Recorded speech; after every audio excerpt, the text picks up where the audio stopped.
Dear all, we are going to start live streaming at 2 p.m.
Hello, Dr. Abraham. How are you? Good afternoon, Dr. Khosla. Wonderful to see you.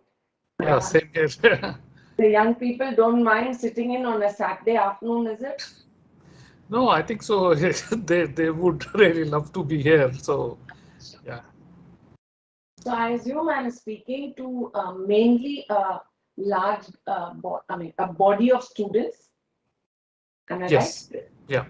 And maybe a sprinkling of your faculty as well. Yes. Yes. Definitely. Yeah.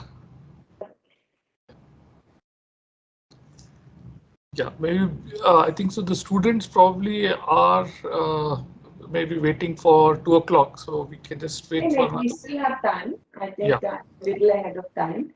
I just wanted you to know that I'm at this end. Yes. Yes. Yes. And yeah, let me know when I start off. Yeah. And I suppose some preliminary comments and then. Yeah. And also, How are you please. otherwise? Fine. Fine. Fine. It'll be good if you can actually come over physically and visit our institute. Yeah, I know. Actually, I'm doing a bit of traveling already. Tomorrow, sorry, day after I go to Jodhpur, then Mumbai back, then I go to Hyderabad again. I don't know whether you remember one Dr. Taru Sharma we met at that enclave. Yes, yes. So she's inviting me because now One Health is the buzzword and she Yeah, belongs yeah. to that vertical. Yeah, yeah. So I'm going there. Then I think there's some ICMR meeting which is summoning all the directors. So it's I actually that's one thing I don't like about the post pandemic. I don't like travel. I'm not a travel person. So I will make it someday. Yeah, But yeah. That'll be good. just Yeah. to listen to what all you people do. I remember coming many years ago, may have been 2011, 2012. I came with Dr. Anand Bachawat. Oh, all right. Okay. Yeah. And yes, I had met some of you. Perhaps I even met you, I don't know.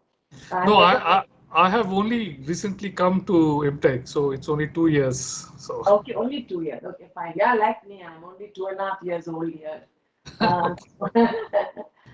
but yeah, I met a lot of very interesting people, but there were too many, and I was being introduced in quick succession to a lot of people, so I do not even remember clearly who all I met. But yeah, it was nice, and I think Dr. Bachawat was earlier in tech, and then he moved out to the ISER, right? Yeah, yeah. Yeah. He's actually what shall I say, soulmate of my husband's. Oh, all right. Very good friends, very very good friends. Very They good friends. yeah. Okay. Good. Yeah. That's good. Again, yeah. Yeah, yeah, it was actually the meeting in Hyderabad was quite good because we usually travel and meet people from within very small Yes, yeah, isolated your own, circles. Yeah, that's true. so Actually, that way it brought together a whole variety of, people from different backgrounds. And I think I was saying to Anurag Agarwal that we need to be a little more focused. Don't just say, okay, we will do this. Make it a single monothematic. Then only you can go in depth. I'm a big fan of monothematic meetings because then you can, really deep dive into the yes, yes, yeah. Yeah, matter. you learn a lot more in Yes, monothematic. yes. Yeah, The amount gained is immeasurable, and your eyes are open to what other people are doing. I keep telling my colleagues here, you have to step out to see what others are doing, and then you be inspired. You see things which others are doing, and it's always good to look outside of yourself. Others, we tend to become little like, okay, you're doing good, that kind of thing. So. sure, sure, sure. Yeah, that meeting was good in some sense that we could actually that One Health is coming out very nicely. So I think so that Yes, would yes, work yes. out very well. So actually, I think Dr. Agarwal made me meet up with the somebody from the Bill and Melinda Gates Foundation, Yeah. and he may be organizing a meeting. Knowing Anurag, he will do that, and then I guess we will all be summoned. So Harish, probably Harish. Yeah, the students are here, so I'll leave Hi, you good with afternoon. them. Should we start, sir? Yeah, definitely. A very good afternoon to all. On the behalf of Director CSIR-IMTech and PhD student community MTech, I, Stanzin, and my colleague Neetu and Ashish welcome Professor Priya Abraham and other scientists and students who have joined us today at the SOLOS Lecture Series 2022. SOLOS is a student-organized lecture series on science that CSIR-IMTech students have created to communicate with the scientific community throughout the world. We are delighted to have Professor Priya Abraham, Director, National Institute of Virology, Pune, as a speaker with us today. This session will focus on COVID-19 and will include an interactive question and answers with our speaker after the lecture. We are grateful to you, ma'am, for accepting our invitation. Now we request Dr. Sanjeev Khosla, Director, CSIR MTech, to welcome Professor Priya Abraham. Yeah, it's a pleasure to be welcoming you, Professor Abraham, to the Solos seminar series. It's been very good. This series has actually thrown up lots of interesting questions that have come up, and students have really looked forward to talking to you. So as I say always, I won't come in between you and the students. So please go ahead. Yeah. Thank you. Thank you, Dr. Khosla. We are pleased to introduce our speaker today. Dr. Priya Abraham earned her MD and PhD from Kishan Medical College, Vellore, Tamil Nadu. Following which, she joined the Department of Clinical Microbiology as a lecturer and later moved to the Department of Clinical Virology at CMC. She is the former head of the Department of the Clinical Virology at CMC Vellore from 2007 to 11. Then she joined ICMR NIV in November 2019. Soon after joining, she led the NIV team that made India proud, starting from standardizing the COVID real-time PCR to developing the first indigenous COVID-19 vaccine, that is Provaccine, in a very short time. Garnering the skill of her scientists, she and the team were able to report many firsts in the country. First case of SARS-CoV-2 in India, first electron micrograph and whole genome sequences, SARS-CoV-2 virus isolation, first indigenous ELISA, first indigenous vaccine in partnership with Bharat Biotech, and have studied the humoral immune response against the SARS-CoV-2 variant of concern detected in India. She is an international renowned scientist and has 190 publications to her credit. Professor Priya Abraham is a recipient of many awards and honors, including the Business Excellence and Innovative Best Practice Academia Award 2020 from the New Delhi Institute of the Management and the Janani Medical Award for Medical Research Leadership. Sir J.C. Bose Memorial Award for Indian Science Monitor, Public Relations Society of India Award, Pride of India Award for the Brave Corona Fight, Business Today Award for the Most Powerful Woman, and many more. She was the part of WHO External Committee for Evaluating Sri Lanka AIDS and Sexually Transmitted Infection National Plan. WHO portrayed her dropping the hepatitis screening recommendation in Myanmar in 2017. Now, I request Professor Priya Abraham to take over the stage and deliver the talk. Please, ma'am. Thank you very much for that very generous introduction. You should have just made it a couple of sentences, really. I am really honored, Dr. Khosla, to be here to present a talk to the young people. And I congratulate the students of CSIR-IMTech for this initiative, the SOLOS series for 2022. I don't know whether I will meet the bar of speakers who have come before me, but I'm here to tell you a little about the story of how this institute waged this pandemic. And I hope there will be some lessons learned. I believe that in science, or whichever career path we choose, it is all related to attitude. Attitude about our passion in work, attitude to take failures, attitude even when we are sidestepped, and that actually puts us in a good position to persist, in a very focused manner in the scientific path that we hope to take. So with that small introduction, let me start sharing my slides. I hope you can see my slides. Yes, Yes. ma'am. Yeah. So the title I had given was The Journey to this Pandemic and Beyond, Perspectives really from this ICMR institute called the National Institute of Virology. So I am regaling history simply because I think there are many lessons to be learned, and lessons for us too, lessons perhaps for you too, where we have reflected on how we embarked on, our wage against this pandemic.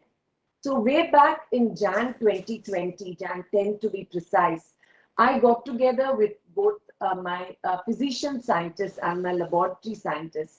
Physician scientists and myself were studying the clinical features of this novel pneumonia that was emerging in Wuhan and spreading around Wuhan. And we were gearing up in the form of a medical response by making clinical data sheets, case report forms. We looked at the WHO template and made our own forms. And I'm proud to say this is what ICMR headquarters uses to this date. And our laboratory scientists were no less. They started looking at molecular tests that could possibly detect this coronavirus. We had capacity to detect the previous coronaviruses. As you know, there are two very pathogenic ones, the SARS-CoV-1 that's hit us in November 2002. Then we have the MERS coronavirus and other coronaviruses that cause mild respiratory infection. But we started using, a set of pan-corona primers to see whether individuals with very severe respiratory disease could be picked up early in the pandemic. We did this without any prodding from anybody. This was an initiative from the institution. So we were able to establish a conventional real-time PCR assay at that point by Jan 15. And we also shared those reagents and standard operating procedures and controls with some key government labs known as virus research diagnostic labs. There's one in Chandigarh also. And we went on to strengthen the labs in this VRDL network. Lo and behold, on 30th of January, few days later, we were able to detect our first cases, the very first cases for the country, using the initially the conventional real-time conventional RT-PCR assay and then the real-time PCR assay, and we were able to detect the first two cases and very quickly the third case. These were students who had come out of Wuhan and they had come back into our country, and their samples had been referred to us. So what was very clear at that point, okay, we had announced our first positives. We also had to strengthen labs. So we had to quickly order primers and probes. We got this information from the Charité lab in Germany, as well as the Hong Kong University. We ordered primers and probes. Once we got them, we started putting together a real-time PCR assay for SARS-CoV-2 detection. And this was the typical routine that we had in the lab, putting together the reagents so that this could be packaged and sent out. Now, we had become a sort of factory outlet of sorts. You can see boxes lined up in our garage. Many of the cars were taken out. We would throw in the dry ice and then throw in the real-time PCR reagents so that this could be packaged and sent to very distant parts of our country. And we were then going into lockdown by March, and this would lead by the first flight out of Pune or the last flight out of Pune. We're very grateful to the UDAN services that helped us through the lockdown. And as of today, we have shipped out more than 64 lakh RT-PCR reactions to different government laboratories to do SARS-CoV-2 testing. It is very important when we send out something, we should meet the bar. I know complacency is something that would really, really set us back in time. So we got ourselves enrolled in the WHO Global External Quality Assurance panel, and we received this panel and we tested it and sent the results back to WHO. We've done this repeatedly, and I'm happy to say that we have got 100% score. So that settles it. At least the kits that we were sending out were of quality. We fine-tuned this assay further to miniaturize it into bunging all the primers and probes, including the internal control. All the primers and probes went into one tube, and therefore, if all the reactions happened in one tube, you could do really more number of reactions per run. And we not only have sent this up for patenting, process patenting, but also we have started a very robust QC/QA, quality control, quality assurance program with several laboratories in the country using the same WHO external quality assurance panel, so that other labs could also reassure themselves that they were doing a good job of the RT-PCR testing. We also did a number of validation of RT-PCR kits, RNA extraction kits, different kinds of virus transport medium. And the reason why I mention this is by March, April, since the whole world had started doing, RT-PCR, a lot of these standard reagents like RNA extraction kits became unavailable. So a number of companies within India had started making this. And obviously, you could not just catch hold of the first vendor that came forward with these different reagents. So they went through a very strict validation process. This lab, as this institute, as well as 9 other institutes across the country, even outside of ICMR, did this job of validating kits that came. And this was a very important aspect of the Atmanirbhar Bharat venture that the government was putting forward very strongly at that time, so that we would become more self-reliant at a time when things were running scarce. I must say, not all of the kits, kits that came met with a satisfactory result. You can see the denominator here and those that really passed the grade. And many of them that were just short of the requisite accuracy indices, we handheld them so that they could actually improve their quality, and we could make them, of a certain standard so that they could also be licensed for use in the country. We also have continued to do Omicron detection RT-PCR kits that have come here for validation. Within about 2 weeks of reporting the first cases, that was on Jan 30th, we were able to visualize the virus under an electron microscope, and that too was published. We also put out the first SARS-CoV-2 whole genome sequences, and this was at that point very, very tentatively put out, because there was so much of hype in the media. Is it really SARS-CoV-2? And we did publish it. But this picture actually corresponds to our efforts during the vaccine, and I'll come back to this picture. This actually refers to the 2 genomic sequences that we had done, the first 2 that we reported. And even so early in the pandemic, and mind you, this was March of 2020, we could see that these 2 strains that we picked up from the first 2 cases, though had a 99.98 identity with the original Wuhan seafood market strain, did have some differences. So you can see SARS-CoV-2 had this capacity to slowly mutate even so early in the course of the pandemic. One of the challenging jobs given to me was that I received a call from my Director General, because the government wanted to send a team out to Iran in March 2020, when many of our citizens were actually there at a time when SARS-CoV-2 had hit Iran very, very severely. If some of you go back to the images at that time, you will see many, many black body bags zipped up and lined, like almost like sardines next to each other. It sounds horrible. But the government was concerned that there were many students, tourists, refugees, and Indian citizens who happened to be in Iran at that time.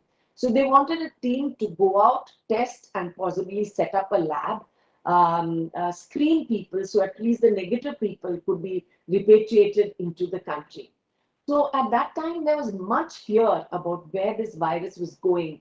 And to be very honest with you, I was very nervous about sending 6 of the staff from NIV, 2 scientists, 1 engineer, and 3 technical staff. And these are images of them on landing in Iran. They, in fact, when they started establishing their testing facility, they did not really meet with the best form of people were not that friendly. So I had to actually tell them, come back to the Indian embassy and do your screening out of the Indian embassy. So they set up a sample collection and testing facility in Iran and send out the samples to us. And and of course, those who were negative, they screened 2,000 plus samples.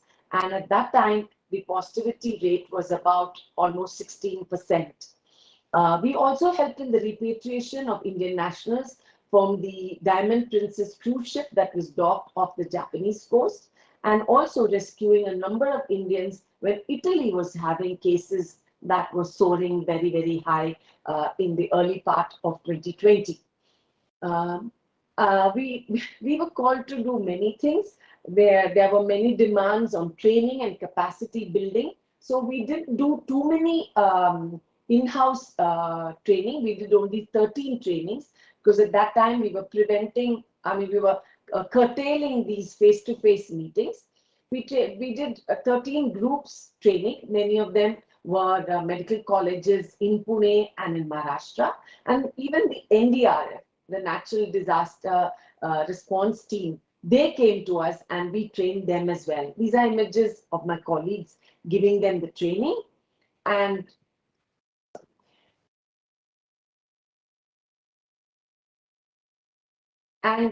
very soon, I'll just skip this and I'll come back to, I think some slides. Okay. After this, we also were asked to make a training video to train many of the government labs in India. So we went about shooting a film and we submitted that to ICMR. Now, our biggest achievement, I would say, was our capacity to isolate the virus. We achieved that on March 9th of 2020. We ran a battery of tests once we isolated, and this is what we did. Once we got the samples isolated, we ran them again through an electron microscope to see from the supernatant whether we were actually getting this coronavirus. We did again whole genome sequencing, and we had some samples from early cases. So using those patients' sera, we were able to set up an immunofluorescence. And on confirmation of all these assays, we announced that we had succeeded in isolating the virus on March 12th, 2020. We were probably the 5th country in the world to successfully do so. Being able to isolate the virus was a shot in the arm for us, because we could then grow up large amounts of antigen, make antigen in sufficient quantities to make an in-house IgG ELISA, an IgG ELISA against the whole virion. And this indigenous ELISA was given the name Kavach ELISA. This was around April to May vintage. We also set up an indigenous microneutralization assay. I'm sure all of you know what a neutralization assay is. This is considered a functional antibody assay where you are measuring the capacity of the antibody to neutralize the virus. And therefore, it is perhaps the gold standard among antibody screening assays. Whereas if you go back to the Kavach ELISA and many of the other chemiluminescence-based ELISAs that have come up, they would be called binding antibody assays. We also standardize a plaque reduction neutralization test, which is a more elaborate version of the microneutralization assay. You know here that there is an overlay of CMC over this. It's like an agar-like substance, so that once the antibody and antigen bind, if there is antibody in the patient sample, they would prevent the formation of plaques, as you see here, many plaques here, and that those individual plaques are kind of kept prominent by giving the CMC overlay and then using a staining dye so that you can count actually the number of plaques here. And in samples where there was sufficient antibody, the plaques where virus was replicating could not be seen. So this is a virus control, this is a cell control, and these are low dilutions of patient serum, or obviously lower dilutions of patient serum. There's sufficient antibody to neutralize the virus so as to not produce plaques. We also were asked to do screening of a number of ointments, powders, all forms of formulations which people claimed had antiviral properties. We've interrogated more than 100 compounds, of which 22 compounds were found to be fairly effective. We standardized this at that time in our BSL-3 facility. And we also filed patent for this multiplex single tube SARS-CoV-2 assay, which I showed you earlier, as well as a rapid RT-LAMP assay for detection of SARS-CoV-2 by another colleague from our field unit in Mumbai. We also were asked to create biorepositories for different specimens from patients who were infected with SARS-CoV-2. So we have an array of clinical samples in our biorepository. Not only as in Pune, I have set up this biorepository, but 2 of our field units in Bengaluru and Kerala have done the same. Another request that we received from pharma was that I would give you a background of, many of you know what anti-snake venom is. Anti-snake venom is made by injecting snake venom into the horses, okay? Modified snake venom into horses. And horses, because they are large animals, and when you inject, repeatedly this modified snake venom into horses, they respond by producing antibodies. And this is a like a big concentration of high titer antibodies against snake venom. So akin to that, companies came to us to ask us whether we would like to take part in making anti-SARS-CoV-2 equine hyperimmunoglobulin. So we gave them the inactivated virus antigen, which is injected into horses, and then of course they collected the plasma. What they do is they do pepsin digestion of the FAB-FC junction, so that you have only the FAB portion, because the FC portion is the one that is more prone to creating hypersensitivity reaction. And after doing that, they gave it back to us to measure titer. We were approached by 5 companies for this, and this is including Serum Institute of India. And then slowly, this was the era when we had embarked into the making of the vaccine. Now, we had isolated it in March. About the same time, Bharat Biotech International Limited approached us and said, would you like to partner with us in making an inactivated whole virion vaccine? So after characterizing and making sure the virus was growing robustly in cell culture, we handed over the strain by end April. They took it to their facility, grew it up, inactivated it with a compound known as beta-propionolactone, gave it back to us. We characterized this inactivated vaccine formulation, and then began the preclinical trials, first in golden hamsters, then in rhesus macaques. And by July, August, Bharat Biotech was ready to embark on their phase 1, 2, and later 3 human clinical trials. There were 2 other companies that also approached us. Zydus Cadila for the ZyCoV-D DNA vaccine, the first of its kind, approached us to help them with preclinical trials in rhesus macaques. And the Serum Institute of India had an receptor binding domain, a virus-like particle, the backbone being of hepatitis B. They express this receptor binding domain on the virus-like particle, and they gave it to us to do preclinical trials in hamsters.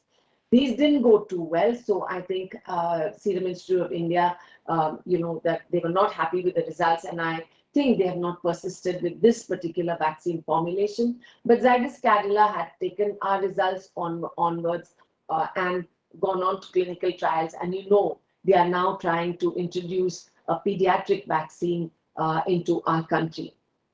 So a lot of translation research happened at that time. We helped with some point of care tests by improving their RNA extraction kit method, and also helping them make a good lysis buffer that could inactivate the virus.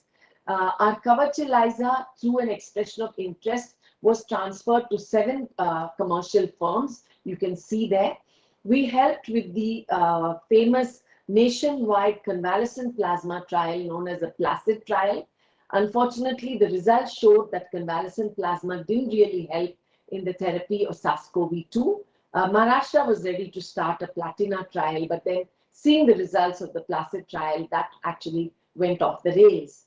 I mentioned about pharma that were approaching us to make equine anti-sera. These were the companies that came to us. We did antiviral testing, and then we went on to the era where we were helping with vaccines.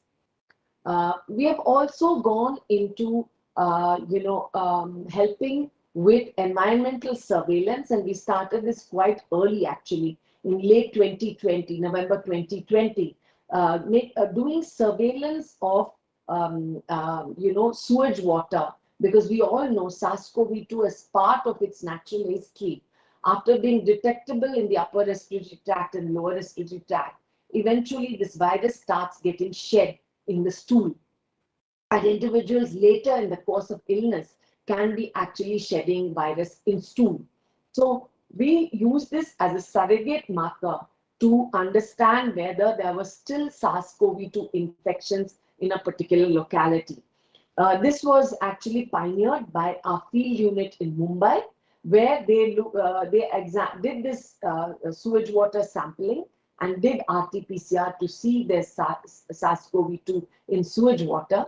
They examined this from 19 different wards within Mumbai city. They've done it during the first wave, the second wave, and the third wave, and they've also transferred this technology to 9 other sites in the country.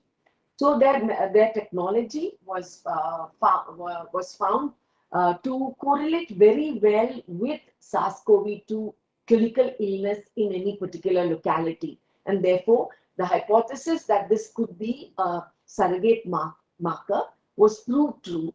And today, nationwide, we are, pursuing this way, this method of environmental surveillance. These are images of our staff actually collecting sewage water from manholes and sumps from within Mumbai city. And then, of course, by end of 2020, we were struck with the emergence of the first variant of concern. You may recall the alpha variant. This is the GISAID classification. But as per Pango, we know that there are, we will have a B.1.1.7, say, for the alpha variant, or the GRY as per GISAID. And with time, we know this has expanded later in our country to the Delta variant. And today, almost all of the variants of SARS-CoV-2, which we pick up, even though cases are so few, are mainly lineages and sublineages of the Omicron variant. As per GISAID, it's known as the GRA variant. Many of you may know that one of the best tools to understand that there is the emergence of a variant is to do systematic genomic surveillance. And the appearance of the first variant of concern, the alpha variant in December 2022, spearheaded the formation of an Indian SARS-CoV-2 genomic surveillance consortium. And these labs from different verticals in the government were the founder labs, and you recognize them by their acronym. And subsequently, under each one of these founder labs, so almost in a hub and spoke model, are several other labs that are feeding in their genomic information. So if you look at ICMR-NIV, they have a number of government labs doing a whole genome sequencing, some ICMR institutes as well doing whole genome sequencing, and this gets sent in to us, we verify this, and this is eventually submitted to the INSACOG and the NCDC, so that the NCDC can take any public health action, particularly if we are dealing with a new variant or where the disease is assuming different clinical proportions. We had, as I had mentioned, we had succeeded in isolating the first SARS-CoV-2 way back in March 2020, and we have been lucky to be able to isolate many of the VOCs, some variants of interest and viruses under monitoring. These are terminologies used by the WHO. Another VOC, the beta VOC, the delta VOC, and today the Omicron, and others are the sublineages, and we have published this too. Today we have over, actually 330 is underestimate, we have about 400 different isolates of SARS-CoV-2 in our biorepository and stashed away for further research work. We also got very much involved during the second wave, when even after individuals started had got both their doses of vaccination, many individuals had developed breakthrough infections.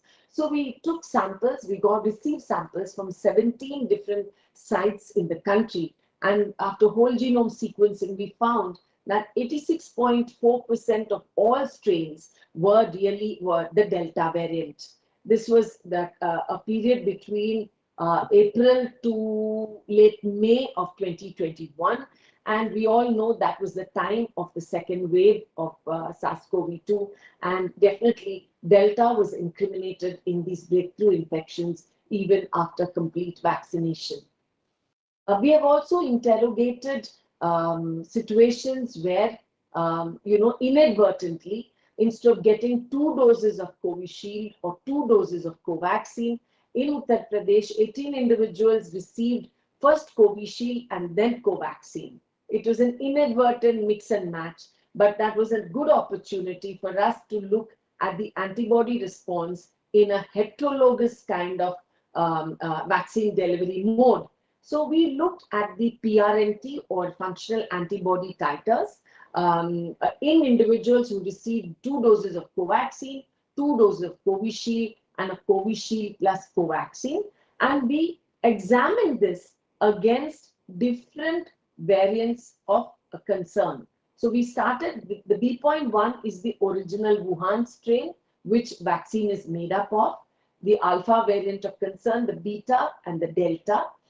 This is done before the Omicron came along, and we could see that irrespective of which variant of concern, we examined individuals who had received either this dosage of this schedule of vaccination, or this schedule of vaccination, or this mix and match schedule of vaccination. You could see when we tested different strains of the virus against individuals who received these different schedules of vaccination, we could see that in all 4 rather, the individuals who got the Covishield Covaxin mix and match first dose, second dose, had the highest PRNT titers. You can see that here, the gray spots here, suggesting that a heterologous vaccine prime boost seemed to produce better antibody response. There are larger studies that have been done in the country,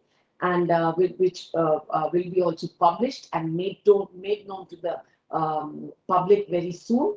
But this was a forerunner of a serendipitous finding of an occurrence that happened in Uttar Pradesh last year. We also isolated the Omicron, and we went on to look at ribbon models of what the Omicron could actually do. Everybody said despite vaccination, despite prior infection, people were going down with Omicron. Now, why is that? So this is a ribbon model actually of the RBD domain of the spike protein. So this is the RBD domain. This entire green thing is the spike protein. This part is the ACE2 receptor binding region, and this entire thing is the ACE2 receptor. So we looked at the key amino acid mutations in the RBD region of the Omicron strain. Now this is the wild strain, but this is the Omicron strain. We looked at the RBD region here, and we looked at what amino acids had been typically mutated in the Omicron strain. And depicted here in pink are where the interactions between the ACE2 and the RBD region was enhanced, higher interactions, and the blue depicts regions where between the RBD region and the ACE2 interactions were reduced, loss of interactions occurred. And if you can see just by this picture and the amount of pink you see here, because of some of the mutations here, the net interactions was that it was gained. There was higher interaction between the ACE2 receptor and the RBD region, suggesting that even if you see the value here, the energy value here, this suggests that there was better interaction between the SARS-CoV-2 and the ACE2 receptor, suggesting that there could be higher transmissibility and higher infectivity. This is again a ribbon model of the same RBD region of the spike protein against a select monoclonal antibody. And again here, pink shows increased interaction, blue shows reduced interaction. And if you look net, the losses or reduced interaction are more than gained interactions. Blue here is seen much more than the pink, which suggests that when Omicron developed these amino acid mutations, there was poorer binding with this particular monoclonal antibody, suggesting immune escape. So if you summarize actually the key mutations that we have in not only across Omicron, but the beta, delta, gamma, on even the alpha variants of interest, and we look at key mutations that have happened at different positions in the RBD domain. If you look in terms of enhanced transmissibility or antibody escape, Omicron almost everywhere, these particular mutations led to enhanced transmissibility and increased antibody escape. You will see almost everywhere where you have these double pluses, Omicron seem to be there.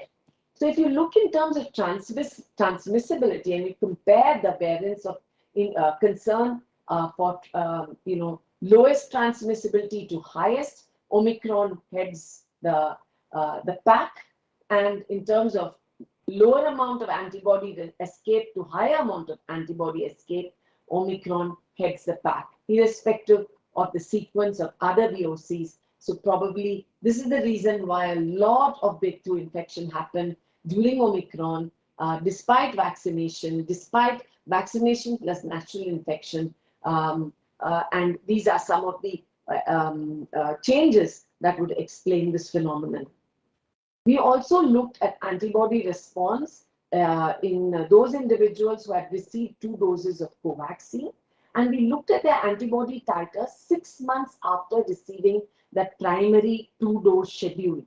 We looked at binding antibody against the S1 RBD domain and the nucleocapsid protein, and we could see, yes, these were the titers 6 months after primary vaccination schedule.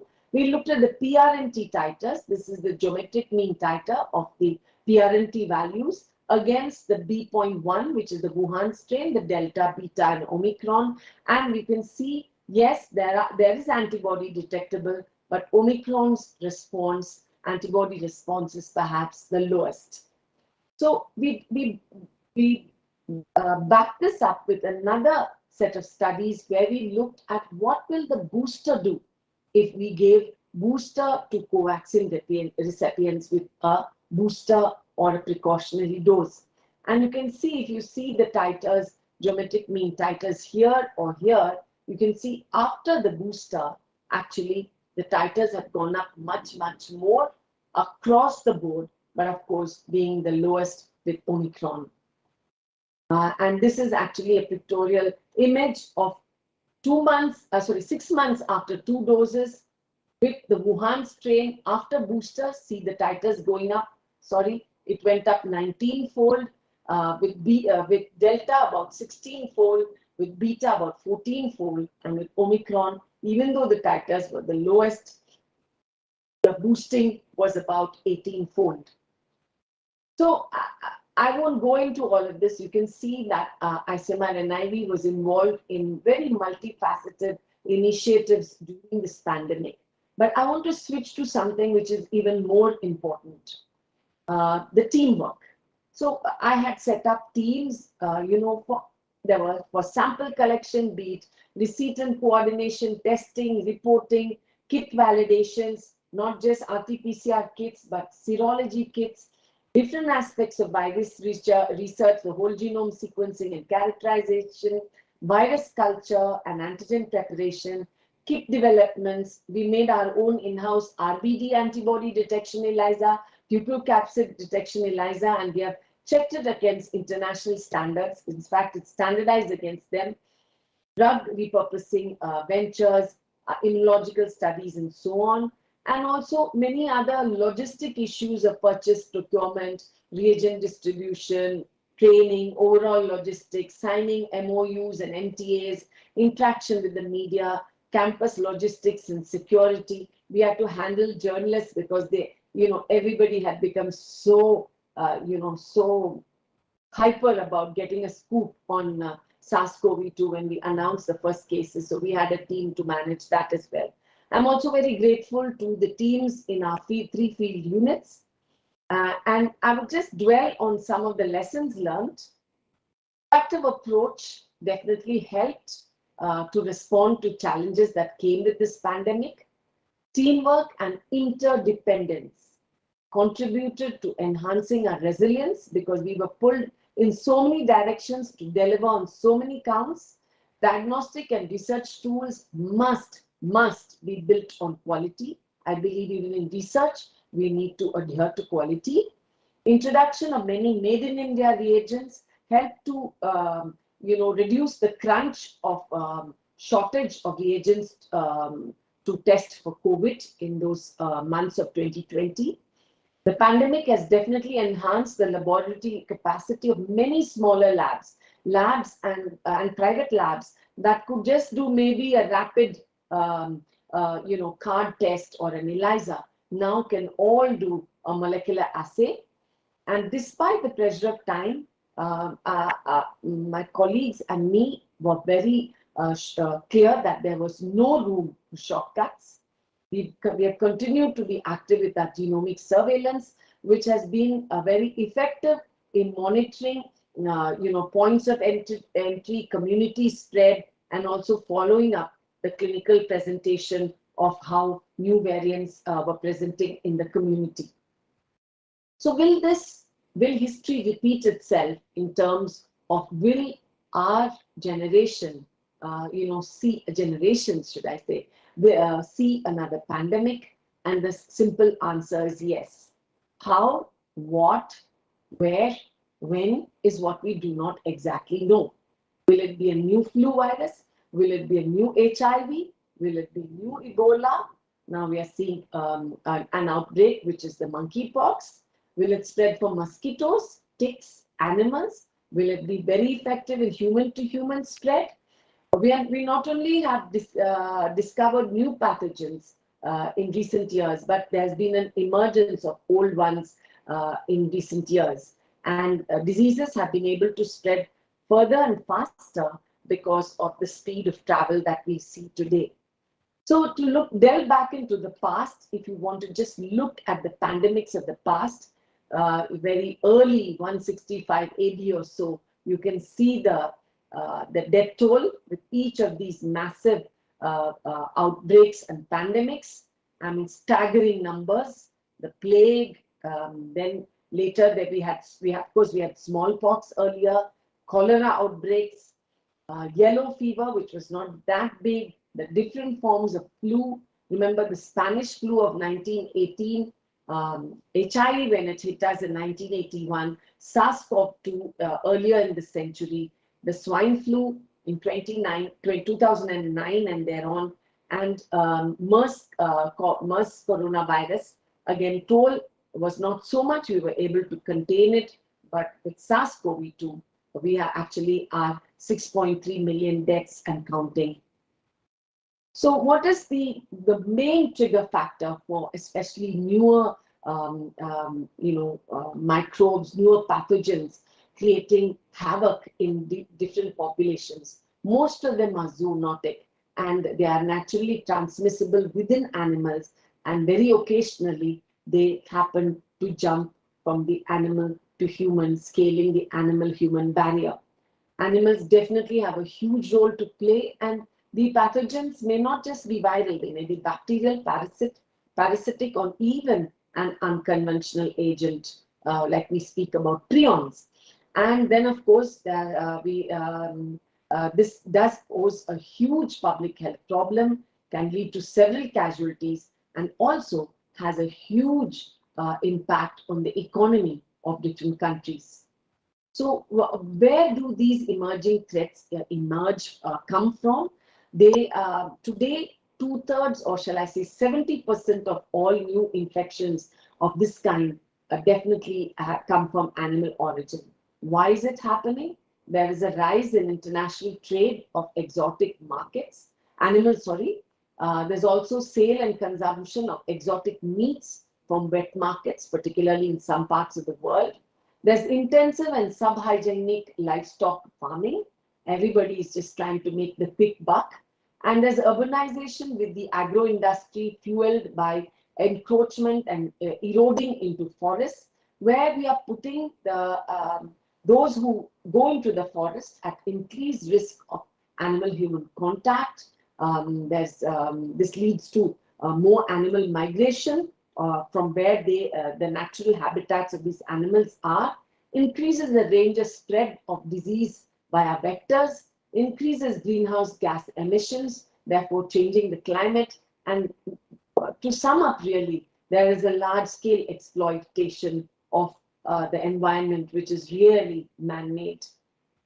So if you look at zoonosis again of the 20th century and earlier, the plague which I had alluded to earlier, you can see the intermediate host and the causative bug, Lassa fever, leptospirosis, monkeypox, which we are talking about now, Crimean-Congo hemorrhagic fever, Castor forest disease. Just 3 weeks ago, we had 4 children who went down with this in Gujarat. Rajasthan also is a hotbed. Castor forest disease, very endemic in the western Ghats of our country. SARS-CoV-2 again, intermediate host is suspected to be the civet cat. We have the H1N1 again, which has origin from birds, pigs, etc. SARS-CoV-2 definitely bats, maybe the pangolin. The avian flu definitely from poultry and other migratory birds. The MERS coronavirus from the bat and probably dromedary camels. Ebola, still not clear, but definitely the highest suspicion is on primates and bats, maybe other herbivorous animals. Rift Valley fever from livestock. Zika, which originally come out of monkeys. Nipah from fruit bats, and you know, even last year we had one single case of Nipah from Kerala. So today, how are we to gear up for a world that we live in? Constant surveillance of emergent variants and novel pathogens is a must. Variants have the capacity to impact on diagnostics. These variants may have enhanced virulence or transmissibility. They can impact on the therapeutics that are in use because they have changed their genomic, their protein makeup. So maybe therapeutics may not work if we use monoclonal antibodies that were used earlier and the new strain has mutated so much, then maybe monoclonals may not be so efficacious in controlling the infection. And also, they may be able to escape the antibody response from individuals who have been either vaccinated earlier or who have had natural infection earlier, because the new variant has changed so much in terms of its amino acids. So there are 6 ways countries need to prepare. One is to develop capacity to produce new vaccines, drugs, and diagnostics against novel pathogens or mutated versions of earlier pathogens in a very crunched time scale. Today, we need to do it within months on a global scale, if not earlier, not years as it was before. We need to pioneer a strong and sustainable global health security system. We need to build the capacity of our clinical team, our first responders in hospitals, doctors, nurses, increase the awareness among them, the risk assessment, how to protect themselves, how to raise an alarm if they are seeing unusual presentations. We need to enhance our public health system so the early warning signals come to us faster. We need to develop a national plan to harness and effectively improve our national assets so that we can cope with the catastrophic pandemic. International strategy and cooperation has to increase, and also the national security response team has to be ready not only to detect and control, but prevent emergence of such infectious disease emergencies. So today, the buzzword is the One Health approach, and where the coming together of different intersectorial groups who are striving to make the world have healthy animals, healthy humans, and a healthy environment. The IDSP of the Public Health Response Group of India under the Ministry of Health and Family Welfare, the Animal Disease Group and the Human Disease under the ICMR need to be speaking to each other in a much bigger way. The Department of Health Research and ICMR is funding a One Health Center in Nagpur. The pre-project activities are over, and now we are actually designing the buildings, the foundation, the boundary wall, etc. Clearing of the trees and environment has been done, and the buildings should be starting in a couple of months. Foundation at least should be starting in a couple of months. This approach needs many such centers to be starting off. This is a national initiative. States also need to be working in this direction. And with these thoughts, let me thank you for this opportunity to take you through what the pandemic was and what we need to anticipate in the years to come. Thank you for your patient listening.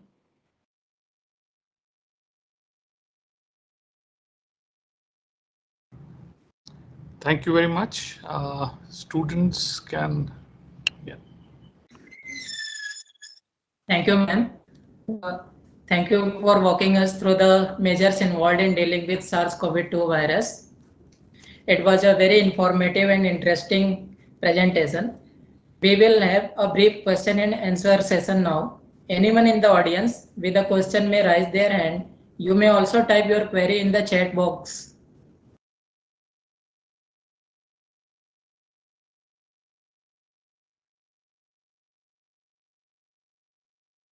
So there's a question for Shalini Bharti. Sorry.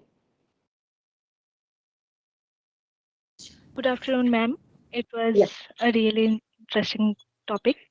And I just have a question that you have shown a data in which the group of people having COVID and Covaxin, both these vaccines, they have, yes, ma'am, they have more antibody developed and more antibody response. So there is now a precautionary dose, a third dose.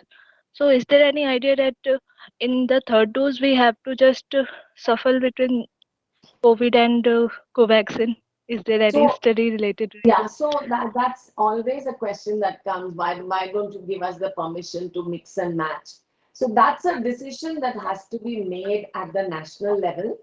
Ours was a very small study, just 18 individuals. There are other more robust studies that are being done in other parts of the world. And I think with that data coming out, maybe decisions may change. But right now, if you looked at what I showed you with Covaxin recipients and after the booster dose, could you see the priming, the antibody going up after the booster? 19-fold. And they have not changed the vaccine. It's Covaxin first dose, Covaxin second dose, Covaxin booster dose. So, we are not badly off. So I think for now, let not perfection be the enemy of good. So taking the third dose, if the government has not yet made that directive, come out with that directive, I would encourage everybody to take their precautionary or booster dose. Maybe in the future, if yet another booster is recommended, which is right now not at all on the horizon, but if ever it comes into being, maybe we could, there might be directives where you would be able to take a different formulation as compared to what you got your in your priming vaccination series as well as your booster. Okay, thank you so much, ma'am. And I have one more doubt. That Yes. is this study done on elder people, like the people more than 50? Because the precautionary dose is initially Yes. initiated So for this older was people. done actually in adults, about 18 individuals, because we had to generate this data very quickly. So these are actually individuals who had been vaccinated very early in the course. So it had not drifted down to 15 to 18 or 12 to 18 age group. So these are all individuals above 18. Okay, thank you so much, ma'am, for your answer.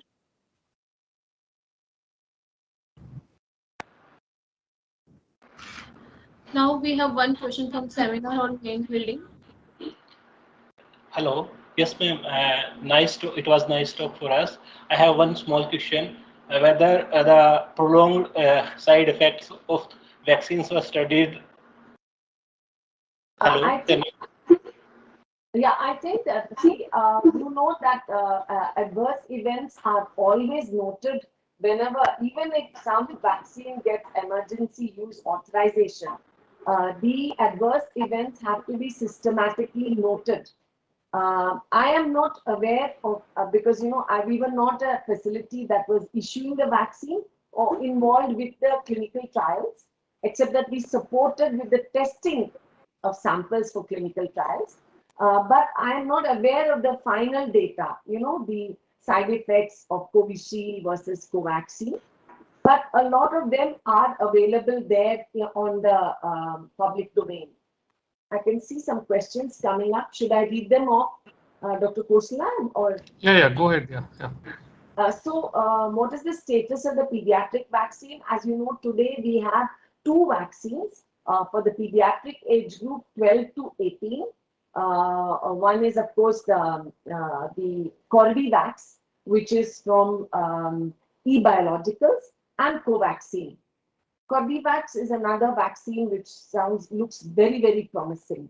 And right now, for children between 5 to 12, we have other formulations such as the Zycov-D, which is the DNA vaccine, Corbevax, Covovax, which is from Serum Institute of India, which is again a protein-based vaccine. So those are actually, they've presented their data to the NTAGI, and people are studying the data very closely, asking for more information. So till these important committees are convinced of the benefit versus risk, they will not say give the green signal. So right now, because children are not, how should I say, compared to adults, and particularly older adults, children handle SARS-CoV-2 much better on an overall scale. There are few children that have serious outcomes, but on an overall scale, children handle SARS-CoV-2 much, much better. So that is why we are not in a hurry to jab children till we are sure that there are no risks to the child. So, but 5 to 12 also will be announced very shortly. And post-COVID, people have suffered many COVID symptoms like diabetes. What is the possible reason? So, you know that these are all different manifestations of what we call long COVID, post-COVID symptoms. And this, we do know that many viral infections can trigger off, because of antigenic mimicry, sometimes can trigger off an autoimmune process. So I would believe that, with diabetes setting in after COVID, the virus probably triggering an inflammatory response has probably triggered off due to some form of antigenic mimicry, probably some autoimmune processes, autoimmune inflammatory processes in the pancreas, therefore making a person more prone to, developing diabetes. It's not only diabetes, it has affected even the central nervous system, what people call brain fogging, a lot of cardiovascular complications, people having suddenly myocardial infarction because of, thrombus formation, vasculitis, arthritis. So there are myriad complications from COVID, and that's one dreaded complication of virus infections in general. They sometimes leave these residual, sequelae after the infection. And your third question, which I'm seeing, is what is the evolutionary pattern of SARS-CoV-2? Actually, that's a million-dollar question. Everybody says, will there be a fourth wave and a fifth wave? And again, everybody's looking at the crystal ball because nobody knows which way this virus is going to go. Will it peter out? Because now, especially in a country like ours, very proud to, and we all should be proud to see that 90% of the eligible population is vaccinated.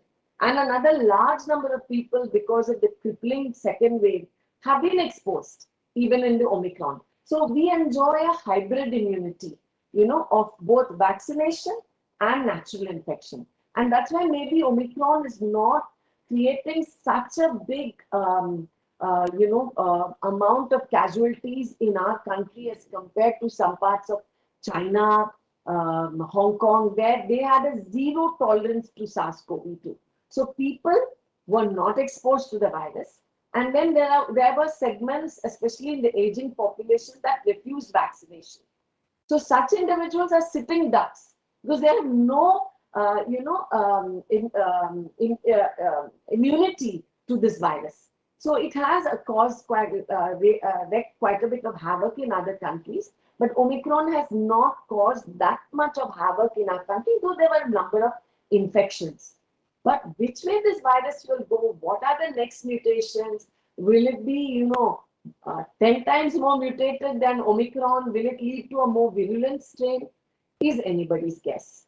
And I think even the best modelers are, some of the modeling has gone all wrong also. But even the best modelers can't really say it with confidence.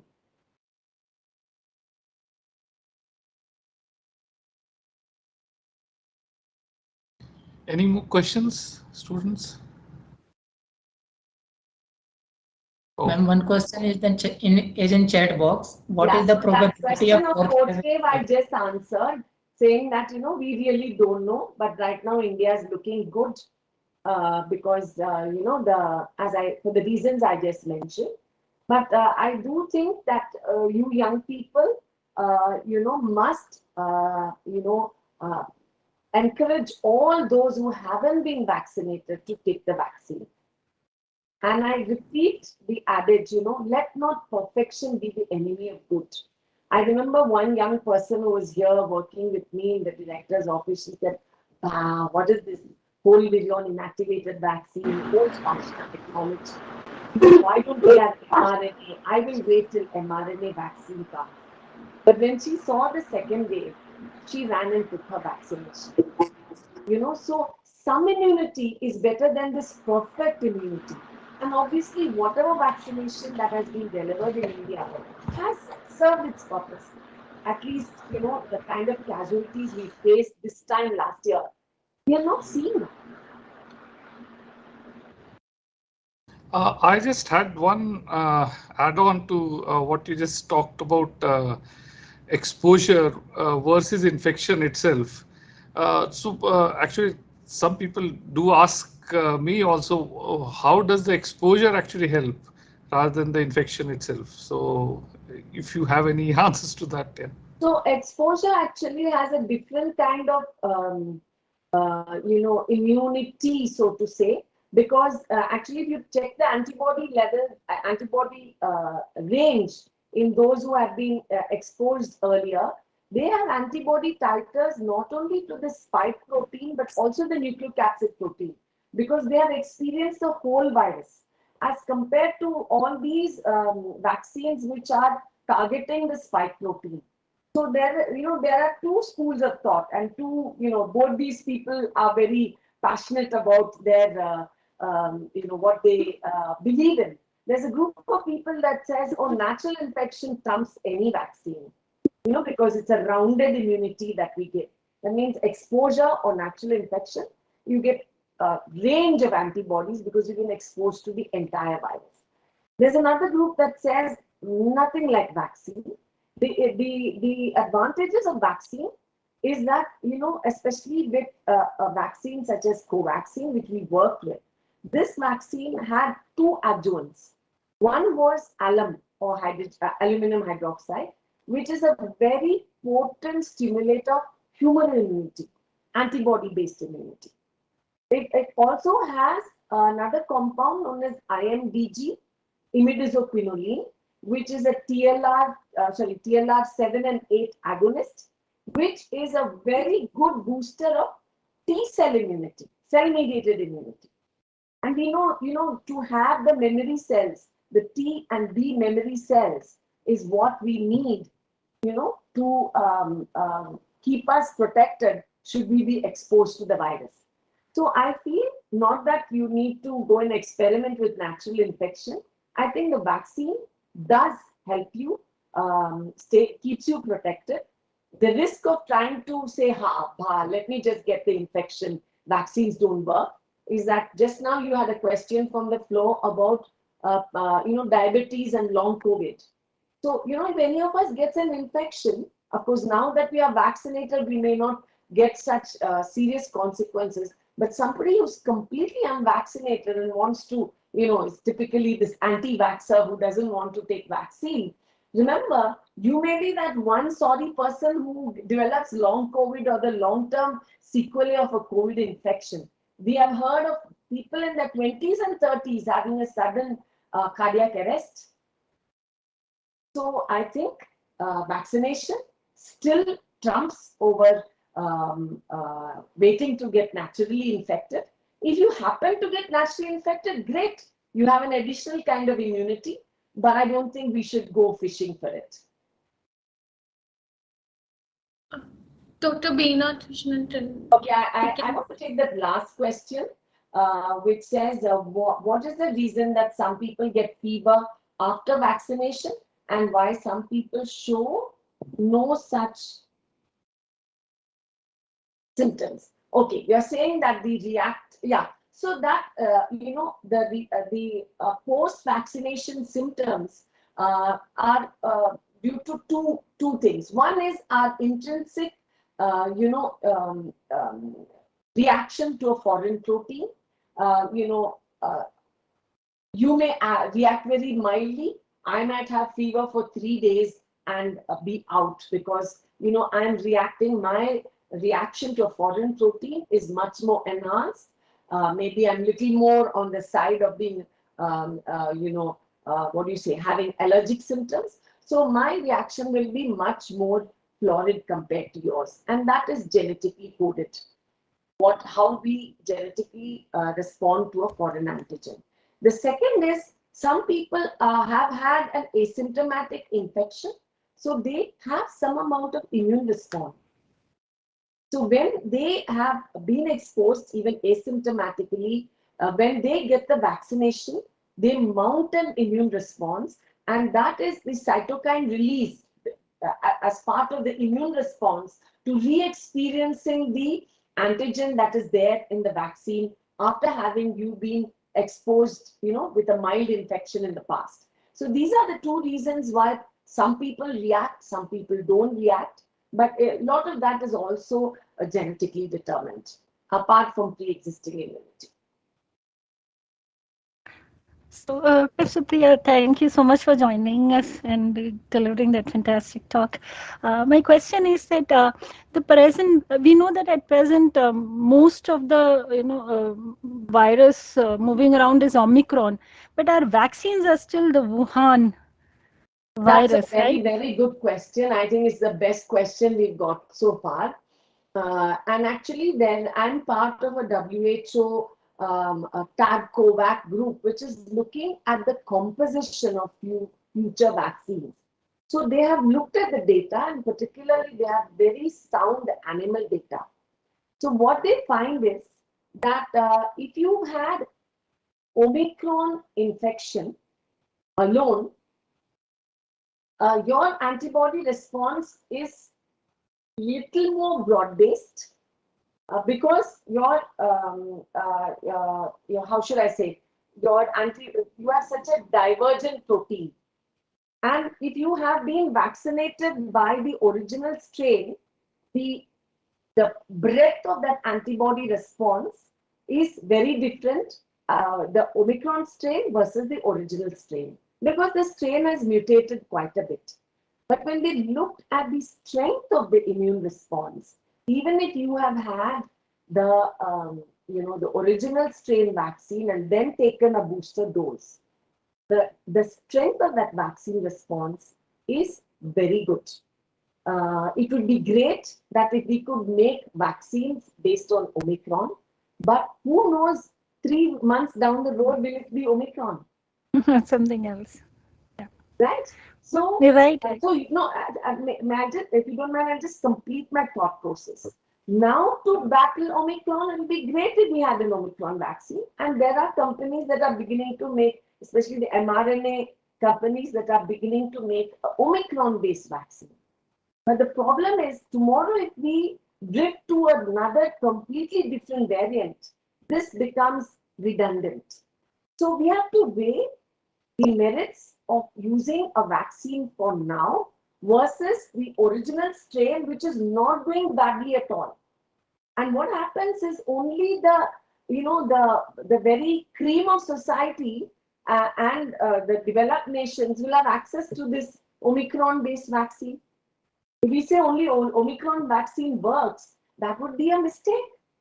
The booster response to the original strain is also good.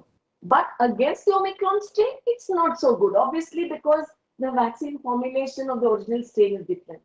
But to change everything for Omicron now, when we don't know what in 3-4 months' time the next strain would be, may be a big gamble. So there are people who are saying, why don't we have a bivalent vaccine, the original strain and the Omicron strain?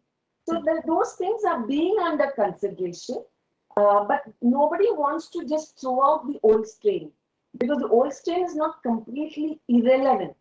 And if you say the old strain vaccine has no use, that will take a huge dent on trying to vaccinate more people in the world. Again, I come back to let not, perfection be the enemy of good. We all need to be vaccinated, have a baseline level of immunity, right? So yes, for present circulating strains, if we had an Omicron vaccine, great.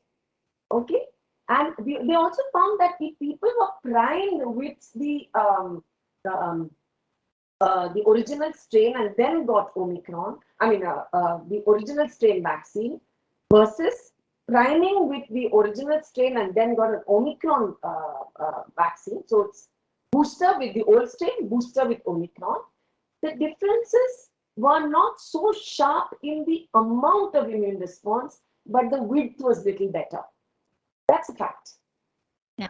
But you have to see overall public health impact of making that recommendation, and that is perhaps has to be taken very, very carefully. Yeah. I hope you understand what I'm trying to say. Yes, I got it. I was just wondering, I mean, in terms of for an industry, it is going to be a much more difficult. But And only the something like experienced people dengue. can really, jump to that challenge, and they already have. But many of the other types of vaccines will take some time to catch up, by which time we might have drifted from Omicron. I mean, there's My thought possibility. was My thought was like dengue, if you can combine a few, because the possibility of this Yes. virus going back to the original Wuhan is little less likely than Yes. it moving forward. So if we combine something, just a prior strain, and then move forward with a mixed kind. Absolutely right. So actually, you must have read in literature, people are thinking of bivalent, multivalent vaccines, and even a pan-corona vaccine.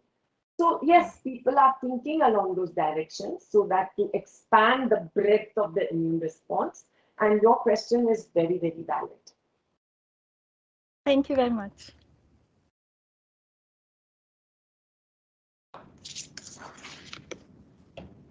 We again thank Dr. Priya Abraham, our outstanding speaker, for taking time out of her busy schedule to be a guest speaker at our seminar series. We also thank Mr. Chandrasekhar, Mr. Jasal, and Mr. Amit for helping with arranging the webinar logistic. We also thank all who have joined us in our webinar for their participation. We are now closing this session for today. Best wishes to all. Have a great weekend. Thank you. Thank you very much. It's been an honor. Thank you, Dr. Abraham. It's an honor to have you in this series. So great. I hope I measured up, and you must have had big Definitely. stalwarts coming in. And No, I no. hope I measured up in some Yeah. way. No, I think so. It's the learning that we get. So thank you very much. Okay, thank you so much.